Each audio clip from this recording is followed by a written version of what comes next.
lorsque mon roman Sauver Mozart a été traduit en anglais, il va paraître au mois de novembre aux États-Unis, il a été sélectionné par Barnes & Noble pour une grande promotion de fin d'année comme découverte. Il est assez rare de traduire des auteurs français, surtout inconnus, aux États-Unis. Et Barnes & Noble, qui est une immense maison avec 800 magasins, m'a demandé dans le questionnaire préparant la sortie de la traduction de mon livre, quel était l'auteur américain récent que j'avais découvert et qui m'avait étonné, qui m'avait plu. Et donc j'ai choisi Peter Heller.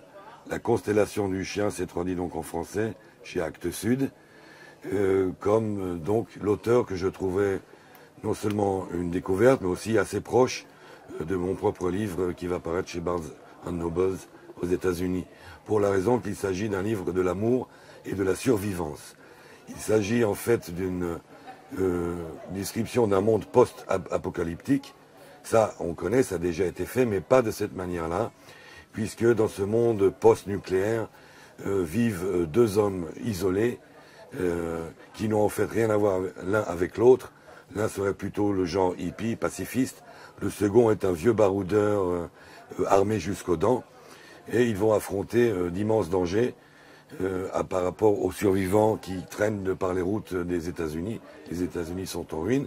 C'est donc au départ un livre d'aventure. Mais petit à petit, le livre va virer vers l'amitié d'abord entre ces deux hommes qui, contre toute attente et malgré leurs différences, vont trouver des points communs et vont nous montrer que hors la société, et surtout avec l'appui de la nature, puisque ce qui va rester, c'est la nature autour d'eux, se créent des liens très forts, très francs, très honnêtes, qui n'ont plus besoin des artificialités de la société urbaine.